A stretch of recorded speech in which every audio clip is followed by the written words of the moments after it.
Okay, so this is a clip from Dr. Tara Swart, who wrote a book about the neuroscience of kind of manifestation. And I just love this interview. It has 15 million views. So I'm gonna play the part at the end where she talks about how does what I say affect my behavior and how does visualization work. And this is some of the inspiration for this group. So, but I do highly recommend um, watching the whole episode because it's really good. It's a paper with a word on it, and you had to string a sentence out of it. But that wasn't the real experiment. They thought that was the experiment. The real experiment was that in one of the rooms, the words that were on the table were Florida, beach, sunshine, walk, bungalow. And all of them walked more slowly out of that room than any of the other rooms because those words are associated with retirement.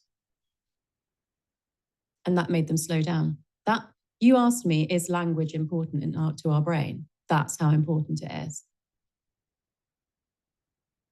So just saying words can change our behaviours so quickly. That's what the experiment showed. I've been thinking a lot, I said I've got this vlog on YouTube called Behind the Diary. And in 2 of the episodes, I've caught myself out while I'm filming because I said words that I thought would be unhelpful. I think someone in the comments actually challenged me because there's one day when I'm filming Dragon's Den and I'm filming myself, I'm just talking about what's going on and I go, I really need a coffee this morning. And I stop myself and say, I shouldn't say need. And then I go, there's something about this casual use of the word need throughout our lives that is disempowering me. It's making me a slave to the coffee. So I make this point, which I'm sure people think I'm a little bit weird for making, that I really need to not say the word need associated to the things because I will then probably develop a psychological and maybe somewhat of a physical need for that thing. And it's also just bringing that word need into your life, like you don't have enough, like that you need something. I'm constantly changing my words, like tweaking them like that. So I would say, I'm going to treat myself to a coffee. And that was your decision. You were powerful there. Yeah. As a choice you made. Yeah.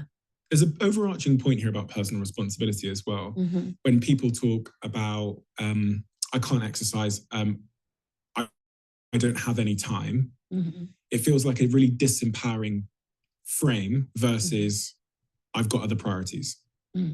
Which feels empowering. And I think about this all the time because if you ask someone why they don't exercise, they'll typically blame it on some force. The frame makes it seem like there's a force that's controlling their life for them that has not given them the time or that they could not. Whereas really it's just typically a case of priorities. And your child or your job that pays your mortgage can be your priority. But I think it's important, I've always felt it's important to acknowledge the fact that you made the choice to take care of your child or to go to your mortgage paying job versus I didn't have any time. Yeah. This is why I think about language so much and the language that I use and how that's dominating my life, even constantly telling myself that I'm unorganized, like messy. So how that's probably making me a messy person. What haven't we talked about that we probably should have talked about? Is there anything at all, any studies or any insights into the brain and how we change habits that are stubborn? Or anything else at all that you've learned from the ancient wisdom? I know that we've talked like very broadly on lots of different things, but I hope that for me, my intention with every sentence that I've said to you is that people should realize how much potential they have in their brains, like how capable they are of having an even more amazing life than they have already. I think I accept that now more than I ever have before because I've had this conversation with you. I think I accept that there's so much untapped potential in me and that I'm not this kind of fully formed, rigid lump of cells. I can change fundamentally. I think a lot of people probably, if they've gotten to this point in the conversation, will also accept that. If you were to close with, I guess the step one, like the thing that I should immediately do as I move forward in my life from here, that would help me to start moving towards that person that I want to become, the organized, great partner, successful in his business, great with his podcast, all of those things. What is that first step? And do you know what's funny is because my brain keeps thinking about the taxi driver that I met on the way here, who said he had listened to the podcast and he gave me a little bit of a window into his world. So he's driving the cab every day. And I meet a lot of cab drivers that listen to the podcast and we chat. And oftentimes sometimes they have dreams of doing other things. So they might say to me, I want to start my own business one day. And I'm looking for the first couple of steps. But I reflect on what you said and go, they're going to be so hardwired into their patterns and their jobs and their habits and their routines that it's very hard to make that jump. Yeah. So if I could give people a takeaway to start with that's really simple, but it doesn't mean there isn't a lot of hard work at the other end of it, it would be very clear on what it is that you want. So you've mentioned a few things. Spend 5 minutes sitting down and visualizing those things being true, and then give gratitude for that. That would be my first step. Give gratitude for those things being true. Just 5 minutes. I'm a great partner. I'm not messy. My podcast is super successful. Like, see it, feel it in your body, taste it in your mouth, hear it in your ears. Completely immerse yourself in that 5 minutes, longer if you can. And then just be so grateful for all of that.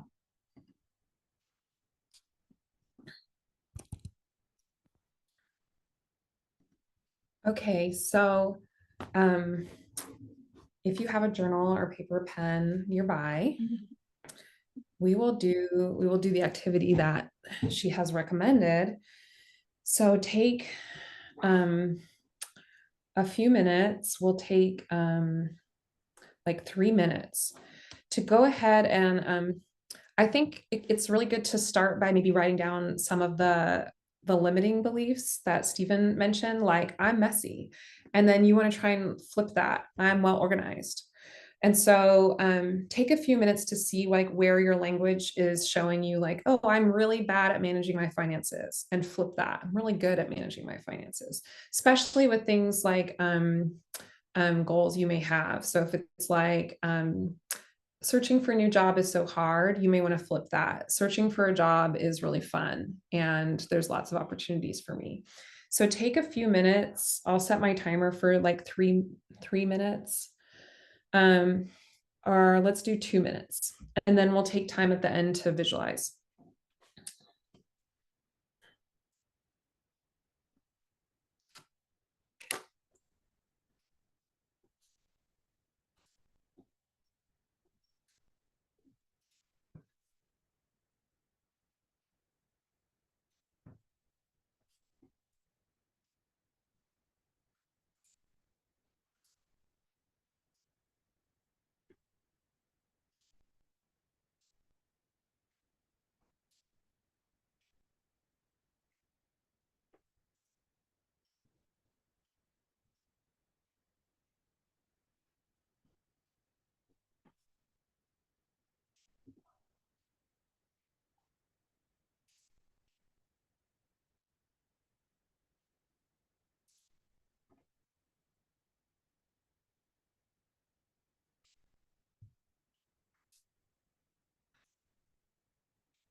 Okay. And so feel free to write down some of yours in the chat. And I'll share some of mine. I'm productive and focused. I make exciting proposals, like work proposals, since I work in consulting. I finish what I start. I love being productive. I have a daily writing practice, and I make a positive impact with my work. So those were some where I was looking at whether there are any limiting beliefs and kind of flipping that. And I already feel better having written these down. Like I already feel more focused. So I'm already feeling it working. So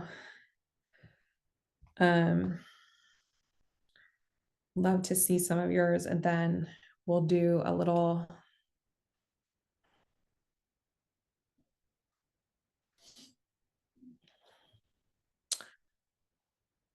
Okay.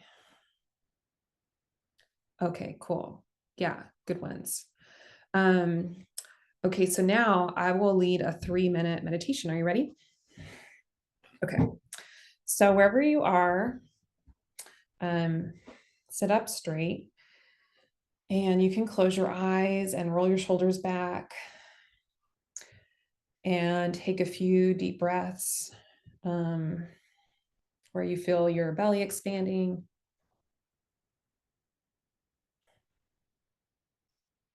And if you need to open your eyes a little bit and review your list, you can. And breathe into some of these mantras. So maybe you pick one, like for me, maybe I finish what I start. And you can just repeat that mantra to yourself in your head as other thoughts come in. You can just notice that they come in and just gently guide yourself back to your visualization. If you want, you can visualize this future with all of these things happening. And like Tara said, you can also say, I'm so grateful for all of these things happening. So we will do this for 2 more minutes. So go ahead and meditate on that.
All right, so come on back.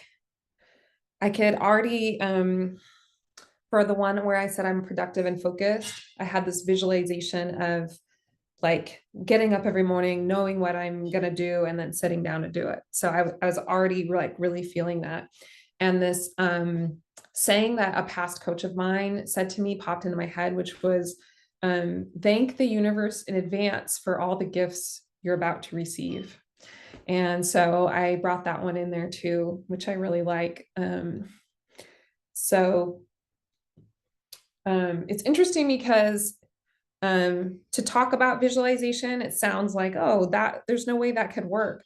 But it's like you're already putting yourself in the situation of being the person that you want to become. And then it's easier to then step in and do it and to create that. So like by saying like, I am focused and I'm visualizing myself being focused. Now I'm putting myself into a position to step into that. So,